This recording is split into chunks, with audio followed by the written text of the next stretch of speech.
రామకృష్ణ ప్రియాం దేవీం భక్తహృత్పద్మవాసినీం సర్వశాంతి విధాత్రీం తాం శారదాం ప్రణమామ్యహం. ఈరోజు మనం సేవాభావం గురించి కొద్దిగా ఆలోచిద్దాం. శ్రీరామకృష్ణుల వారు అంటారు, మనందరికీ తెలుసు, భగవత్ సాక్షాత్కారమే మానవ జీవన ఉద్దేశ్యమని. ఆ భగవత్ సాక్షాత్కారాన్ని పొందాలంటే ఏం చేయాలి? సాధన చేయాలి. అయితే సాధన చేయటానికి ప్రాధాన్యత ఇవ్వకుండా నేను ఈ సేవలో సమయాన్ని ఎందుకు నష్టం చేసుకోవాలి అంటే, స్వామి వివేకానంద అంటారు, ఈ స్వార్థం అన్నది పాపానికి ప్రతిరూపం. ఎవరైతే నేను ముందు తింటాను, నాకు ఎక్కువ డబ్బులు కావాలి, నేను ముందు స్వర్గానికి వెళ్తాను, నాకు ముందు ముక్తి కావాలి అనుకునే ప్రతి మనిషి కూడా స్వార్థపరుడు. అటువంటి స్వార్థపరుడికి ఎన్నడూ కూడా ముక్తి లభించదు.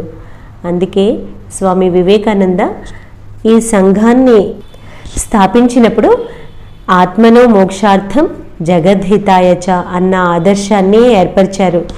స్వీయ ముక్తితో పాటు బహుజన హితం. ఇది సాధువులకే కాదు, గృహస్థులందరికీ కూడా అని మనం గుర్తుపెట్టుకోవాలి. అమ్మ కూడా స్వామి వివేకానంద యొక్క ఈ ఆదర్శాన్ని ఎప్పుడూ నొక్కి చెప్పేవారు.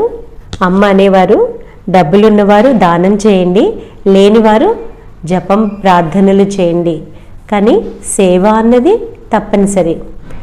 ఈ విధంగా నిస్వార్థ సేవ భగవత్ సాక్షాత్కారానికి ఒక సులభమైన మార్గం అవుతుంది. కనుక ఇప్పుడు మనం సేవ అన్నప్పుడు నిస్వార్థ సేవ అని గుర్తుపెట్టుకోవాలి. ఎందుకంటే ఈరోజు సేవ అన్న పదం ఏదో ఒక ప్రతిఫలాన్ని ఆశించి చేసే పని అన్న అర్థంలోనే ఎక్కువగా ఉపయోగపడుతూ ఉంటుంది. ఈ దాన ధర్మాలు కూడా పరువు ప్రతిష్టల కోసం, పుణ్యాన్ని ఆర్జించడం కోసం, చెడు కర్మఫలాల్ని తొలగించుకోవడం కోసం చేస్తుంటారు.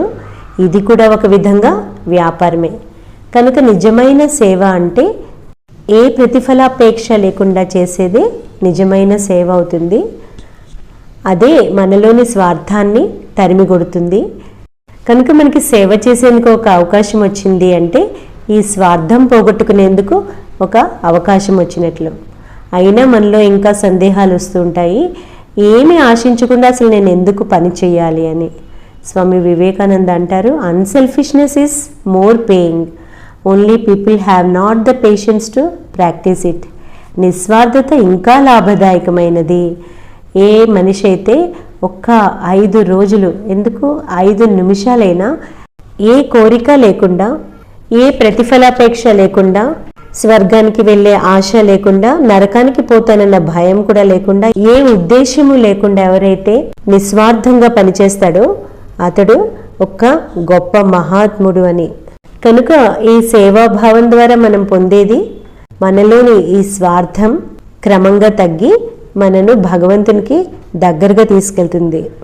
ఒక విషయం గుర్తుపెట్టుకోవాలి, శ్రీరామకృష్ణులు ఎప్పుడు హెచ్చరిస్తుంటారు, ఈ నిష్కామ కర్మ చేయడం అంత సులభం కాదు, ఎక్కడి నుంచో ఏదో ఒక కోరిక వచ్చి పడుతుంది అని.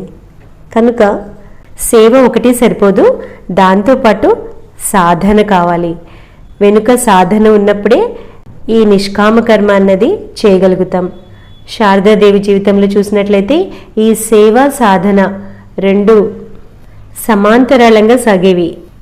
కనుక మనం గుర్తుపెట్టుకోవాల్సిన విషయం, నిస్వార్థ సేవ ద్వారా చిత్తశుద్ధి కలుగుతుంది. చిత్తశుద్ధితో సాధన చేయడం సులభమవుతుంది. అదేవిధంగా సాధన చేసినప్పుడే నిష్కామ సేవ సరిగ్గా చేయగలుగుతాం. కాబట్టి సాధన సేవ 2 ముఖ్యమైనవి అని మనం గుర్తుంచుకోవాలి. ఓం శాంతి శాంతి శాంతి.